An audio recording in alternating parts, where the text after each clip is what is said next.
Hello guys, and welcome back to part 2. So we got board change today. So everything remedial wise has been done. We're happy with that, client's happy with that. So yeah, next step is to rip down these two boards. We're going to terminate the old cables in maintenance free connectors, and then we're literally just going to, there's a cavity, little wooden cavity just above, so we'll put them in maintenance free boxes and just leave them in there, because those are the old spurs or the old heating connectors. They're not connected at all, so we're just going to disconnect, terminate into maintenance free, and leave them like that. Obviously we've put our earth, obviously last video you saw I smashed the earth box, so let's have a quick look outside. It looks a lot better now. So as you can see, nice fresh box, earth rods in, obviously all terminated off correctly, and then holes have been sealed. It's like -4 outside, but with the wind chill, blimey, it's like it feels like -10 outside. So these are our boards. Obviously that's our old off peak, so that's going to be taken down permanently, terminations made, and put up into this little unit here. Obviously our Hager's then going to replace, and we've got our that's our water bond. Our gas goes up behind. We've got to change our meter tails, and then basically retest everything. So yeah, that is the plan. I'm going to get set up, start stripping, probably time lapse this one. I know it might be a bit boring, but we'll see if we can put some funky music on. But yeah, and then I'll come back to you in a little bit.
Okay guys, so boards are off. We've basically wagoed or vargoed the old feeds and just put them in maintenance free boxes. There's no current on them, it's just really just to get them out of the way and keep them tidy. This is our old water bond which has been disconnected. It does not have any continuity to anything at all, so we're just going to tuck that up there and not worry about it. We've got our gas bond, our earth rod, and then our new water bond, so these will all be labelled accordingly. Obviously we've got new tails going in. We've got our upstairs lights, downstairs lights, our ring final circuit, and then this 6mm supply is what used to be the oven, and obviously has been converted to do the shed feed. So that will obviously stay on a 20 amp radial. And then they've got a gas oven. It will literally be, obviously I'll put a note on the isolator that only an igniter can be plugged into this circuit. We wouldn't want an electric oven plugged into it, because obviously that would be silly.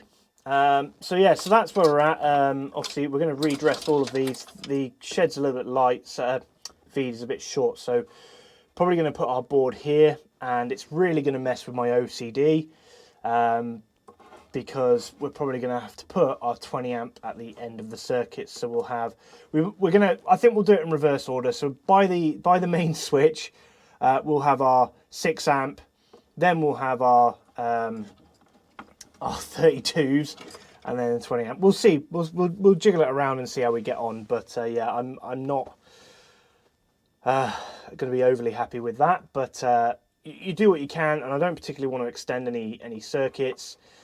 We've got, you know, reasonable length on these, and the light is just the shed. So, you know, you work with what you've got. So that's what we're at. I'm going to get putting the board up now, or assembling the board, and which we've got down here in this box. So that's obviously, we're going to recycle the cabling. So we strip that and send that back to the scrappy. So we have a Hager board. So let me get this out. So this particular Hager board is 8-way with SPD. Lovely little board. Now, the one thing that I noticed, I wasn't pre-assembling. Sometimes I do, sometimes I don't. But what I noticed is that if you have a Hager board with an SPD, okay, what you'll notice is, so I've got, obviously, some brackets. So I've got the tail gland to go in it, okay? And you'd think there'd be holes behind the main switch, yeah? No, not in this case. The holes, try and do this, the holes are actually located behind where the SPD sits. So not helpful. I did contact Hager about it. They were very accommodating. They're going to be looking into it.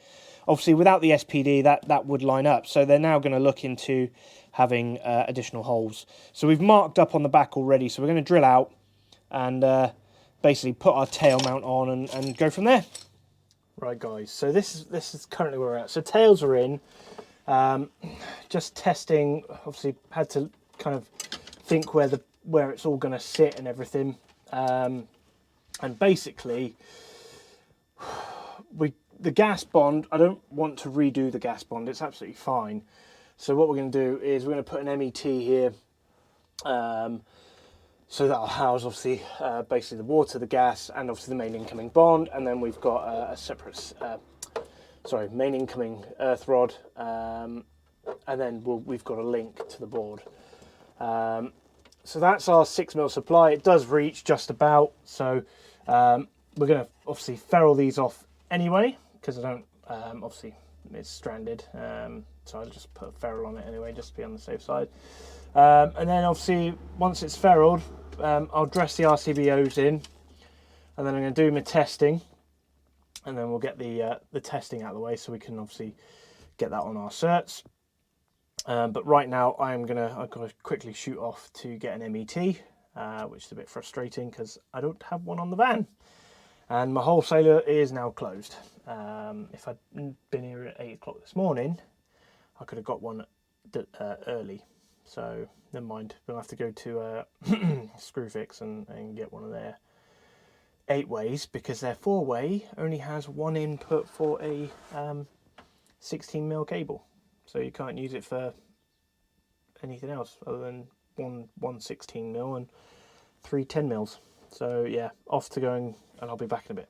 Okay guys, so I standard corrected obviously the last lot I had must have only done 10 and 16, but these are rated according to Screwfix's website 25 to 16. So we got our earth rod at 16, water and gas at 10mm, and then our link to the board at also 16. So they're all obviously in there, they're nice and snug. The only one that's loose at the moment is the rod, so I can obviously test accordingly when I need to. We're going to put a blank next to the main switch because there is a 40 amp supply for the shower. So if they do decide to have like an electric shower in the future, I mean, it's off the combi boiler, but you never know, never say never, the infrastructure is still there. So we'll put a blank there. Then we've got a 32, 20 and our 2 6s, and then 3 more blanks. Okay guys, so we're going to do, obviously before we do our dead tests on all these circuits, which I know are good anyway because I did the EICR on them, but we'll do, obviously this is all connected up, so this is now live. So we're live into the top of the board, but we are still off. It is an empty property, so we don't need to worry about obviously anybody coming along and turning it on. So tails come in, we're going to do a ZE reading, and then we'll also do the PFC with just the rod, and we'll also do the PFC with everything connected into the board. So I use a Q-Tech KT65DL, which does a 3-lead test predominantly. You can do a 2-lead test, but it has anti-trip technology. So if you try and do this on a board with an RCD, you'll likely, if you do 2-lead with the Q-Tech, it will normally trip it. So live and neutral. So that's what I'm going to stick my probes into. I've obviously checked polarity anyway beforehand. So on my meter I've got it's confirming live and neutral connection and a live to the protective earth. So I'll just make sure that that is making a decent connection, which it is. Can't really get any better than that. Do a quick, and we've got 54.3, which is pretty good actually. That's a 2400 mil rod that's down in there. So two 1200 mil rods connected together. I'm just going to do a PSC, PFC while we're disconnected. So we've got 1185 amps for the PSC. So we'll do a PFC. So one's fault current, one's short circuit current, so we've got 4 amps. So we always record our highest, which in this case is the PSC, and that's 1259 now. So I'm just going to put that on my form.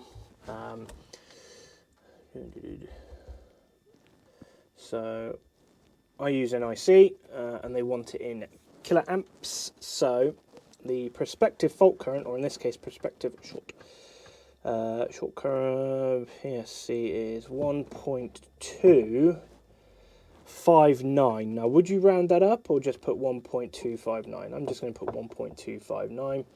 We had a measured ZE, so our external loop impedance. We had that at, you know what, I can't remember for the life of me. I should have written it down, shouldn't I? That's how bad my memory is sometimes. So we'll just do it again.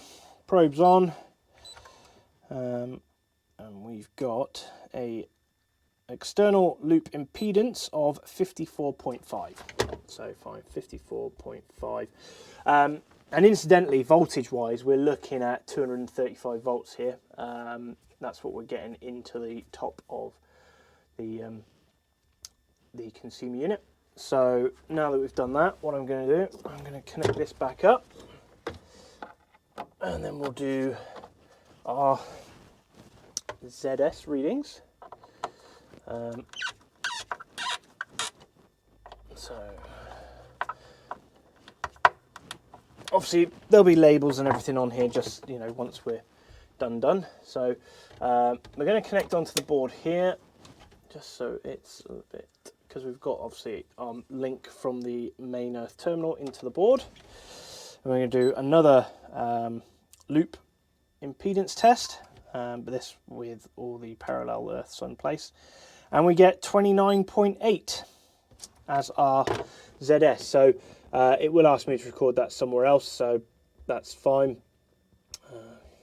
So I'll do that a little bit later. Now obviously water and gas I've already confirmed, but you do need to get yourself a wandering lead, so you can obviously check that you do have you know, bond to water and gas, and that shouldn't be any higher than 0.05.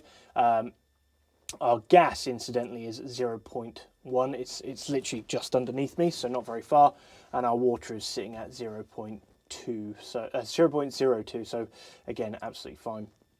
So what I'm going to do is we're now going to I'm just going to finish out filling in the form, and then we'll come back and we'll start doing our dead tests on the rest of the circuits. But for now, we don't need it, so I'm just going to isolate the supply at the isolator as well. So this is completely safe now, regardless if I do inadvertently knock that. I mean, there's nothing for me to touch, but it's I cover my backside just to be on the safe side. So yeah, I'll get the form filled out to the point where we can start putting the other circuit details in and go from there.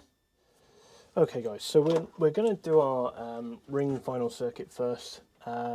we've got everything pre-typed in, so some of the readings are a bit, they're out of scope, and we found that on the EICR, and we actually have already been trying to rectify it. So we've actually taken all the socket fronts off of all accessible accessories, and it hasn't. We've reduced down our kind of CPC reading. So we've got 2.5 and 1.5mm cables, okay, or 1.5mm CPC. So I've already knobbed leads. I'm not going to show you how to do that again. I've done it many a time. So we'll get it connected up. So we've got lights on. Just make sure we have a good connection. So we've got on our neutrals 0.45. On our lines 0.45. So 0.45 times 1.67 should be around 74, I think it is, or 0.74. So 0.46 times 1.67, 0.76. Okay. Now we don't have 0.76. We happen to have 0.95. So obviously, as part of your testing, you're allowed to have a 0.05 variance, but we have literally been through every socket that we can access, and we have tightened every connection, made good connections on ones that were bad, and 0.95 is the best we've got. So there must be a hidden junction box or something like that around, because we can't get any lower. So it'll be noted on the test certificate, and we'll go from there. When we did our ZS readings, obviously they will obviously be over the they'll be over the maximum ZS for the a breaker according to BS 7671. But they are on a 30 milliamp RCD, which theoretically you can have a ZS of 1667. In our case, we've obviously got a much lower reading. We were in the quite high originally, so now that we've got the new earth rod in and we've got the water and the bonded and everything, so yeah, there's not much short of ripping down walls and things and lifting floorboards. We're not going to find it. So yeah, so we'll get that sleeved and dressed. So the next step is to do our cross connects. So I'm just going to record these readings while I remember. 0.45, 0.45, and 0.95. What was it? 95, wasn't it? Yeah, 0.95. So that we can then go around and do our R1, R2. Now, one of the things I saw Geordie Sparky on YouTube, on Instagram do is he did his cross connects. He checked his readings here. So he did his R1 RN here. I mean, he does obviously then goes round and does it, but it gives you a good kind of footing to go on. So our R1 RN here at the board is 0.23. If we do the same for our R1 R2, now obviously I'm now going to then go round and do all my readings accordingly, but we've got 0.31. So what are we looking at? So 0.45 plus 0.95 divided by 4. So we should be in the realms of 0.68-ish for our readings. So what we'll do, we're going to link off anyway. Before we do that, actually, what we're going to do is, so sometimes you can't get your clips on everything. So if you link them out like this, and then what you can do is you pop in So we're going to put that one on there. So we've now got our line and neutrals linked together, and do our insulation. So we do have, although the property is empty, there's still sensitive equipment still on here, and we don't want to damage anything. So we're going to set it to 250. It says so 250. We've linked our line and neutrals out so that obviously similar to obviously what PAT testing does. So I've basically got 28.9 mega ohms, which is consistent with what we had when we did the EICR. So obviously nothing's changed. Obviously on the EICR, when you're testing at 250, you should be looking at, you know, I can't remember what the guide says actually, but you know, anything over 1 mega ohm is generally considered a pass on an EICR. You know, the higher the better, and obviously if you can get your max reading. So in my case, you know, I want to see on my meter at 250, I want to see 199.9. That is off scale for me for my meter. On 250 and on 500, it's actually it's 1,000. So or 999. Sorry, it'll say greater than 999. So yeah, that's what I want to see. Yeah, so just doing my line to neutrals, and sorry, line. Yeah, so everything's consistent. If I do my line and neutral, effectively, we will get line to neutral. We will get a dead short, because there is something that, like I said, there's still stuff on here that's connecting up. So, but for now, I'm happy with the reading that we've got. It's within specification. So what I'm going to do now is I'll go link these out, do my R1s, RNs, R1s, R2s, and we'll come back to that. I'll test these out while I'm here, because obviously it makes sense to do IRs while I'm here, and then obviously I can link those out and go through. So yeah, that's where we're at on those. So once those are in, we'll dress the board up, and then we'll power it up, and we'll do our ZS at, you know, at our sockets and stuff. So I'll catch you in a little bit.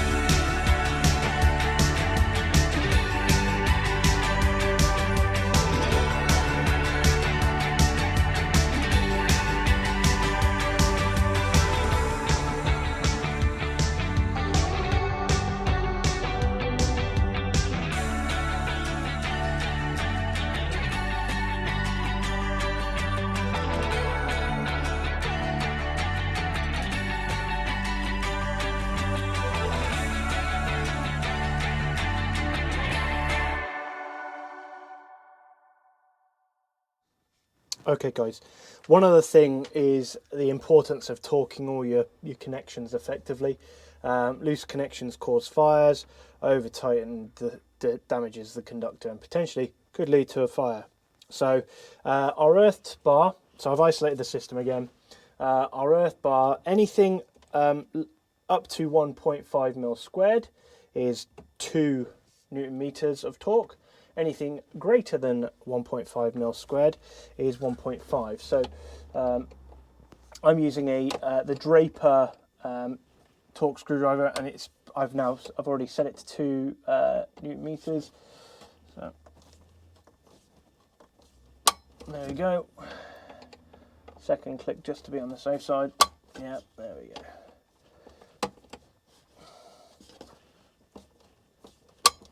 Go, and then obviously these 2 here.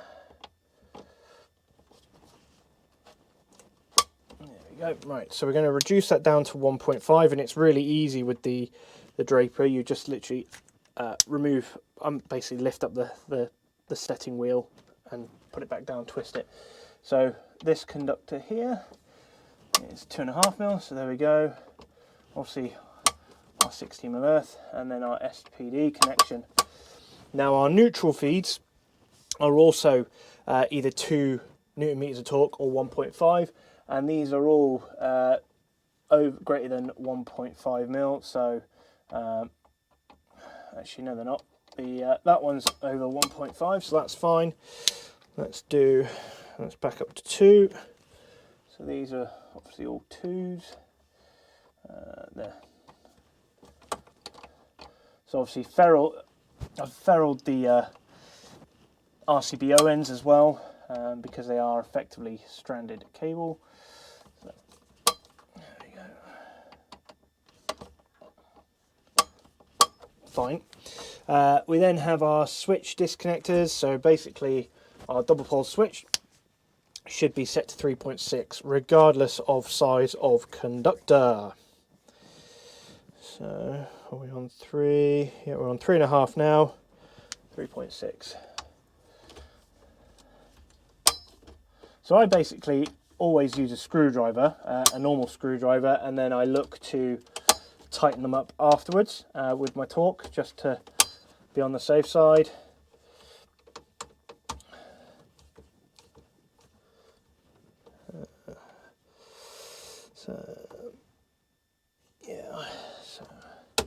So what we need to do now is actually drop these down to 2.1, and then that that's 2, and we are now, where are we? Find it. Oh, there we are, 2.1. So that's now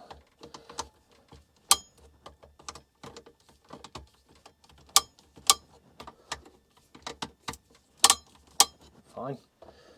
So just change that end over.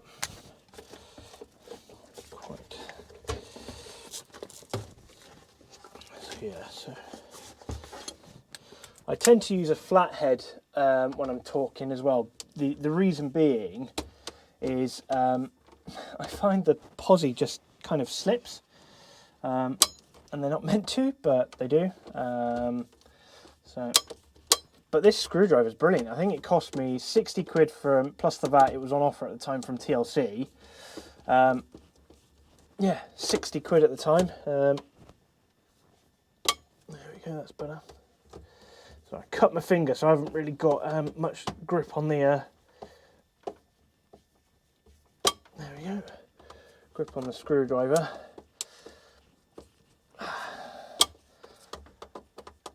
But yeah, 60 quid plus the VAT from TLC when it was on offer, and it's absolutely brilliant. I had contemplated getting something like the Vera or the Weha, but actually I really do like the look of the arm egg. So, but yeah, this has done me proud. It's, you know, doesn't go wrong at all. Obviously, nothing's been disconnected from the SPD, so these should all be torqued anyway. So I'm just going to make sure that they are. Where are we? There we are. Because it probably just, yeah. Like I said, nothing's been removed from there. So, but yeah, always torque tight your connections. Just better to be safe than sorry. You know then that they are correct, and you've done everything you can possibly do to prevent fire occurring. So yeah, back to carrying on with the rest of my testing. Right guys, we are dressed. Now I appreciate it's a new board, old wiring, etc, etc. I try and make every board consistent.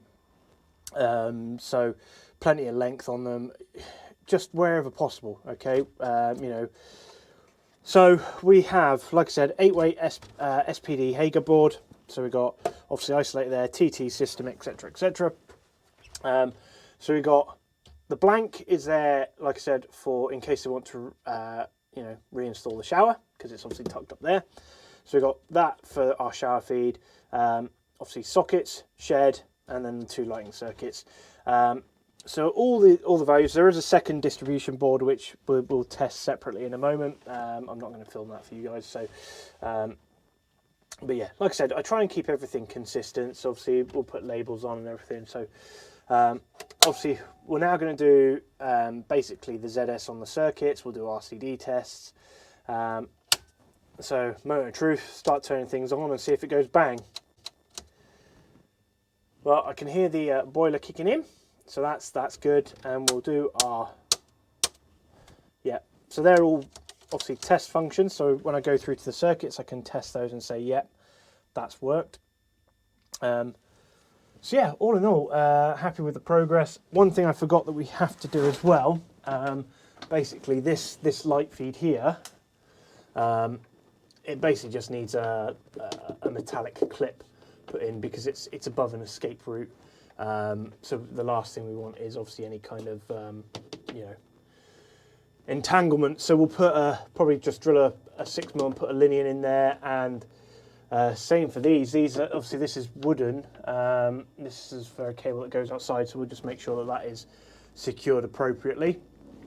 But actually, all in all, yeah, everything's working as it should be, which is great. Once we've got our lights and everything, so yeah, that's obviously, it says shed on it, and it only does the igniter. And then you've obviously seen out here as well. So, you know, like I said, this we've got to just do ZS and PFC off these, which is why I've left it open. But we can test the RCD on here, and that does function as well. Obviously, I appreciate there's no discrimination now between the shed and obviously inside the house for the sockets. That's something I'll flag up for the client on the certificate. But as it stands, they're not bothered. They just want it working. They don't want me to do anything with the outside shed stuff. So, you know, who am I to argue? So I'm going to just crack on, finish getting everything dressed, and I'll catch you in a short while. Okay, guys, we are done and dusted at the job. Obviously, we've got a new MET. So labelled up, obviously heat shrink on everything. We've got our new 25mm tails. Board's obviously labelled up and everything. We've got the blank there, obviously, for the shower feed, as you know. I've asked the vinyl guys to issue me some new labels because we've got the old logo, NIC domestic installer. But the other thing is, these labels, I've got some 9mm tape, and the idea is that with 9mm tape you should be able to fit inside the boxes, but these ones don't. So I've ordered some new ones from the vinyl guys. They're going to do me some proofs, and we should hopefully have some new labels and everything. But obviously all torqued up, as you saw, listed on there. iPad's been filled out, so now we just need to obviously send it all, finish it off and send it off to the client. But yeah, nice little install. Obviously we've put linian clips, a linian clip in here just to stop in the event of a fire, this from falling down. Same on the twin and earth there. If we go into the kitchen, obviously you've already seen this, but we've obviously done all the lights in here as well, so they are all done and dusted. We've cleaned up after ourselves as well, so obviously leave it better than you found it. So obviously this area was completely covered in dust and dead insects and all kinds of things, so we've given it a good hoover, and yeah, that's it. So guys, I really hope you've enjoyed this video. I know it's been in 2 parts. Please remember to like and subscribe to the channel. Give it a thumbs up, give it a thumbs down. It's absolutely fine. But for now, guys, I will see you on the next video. Bye for now.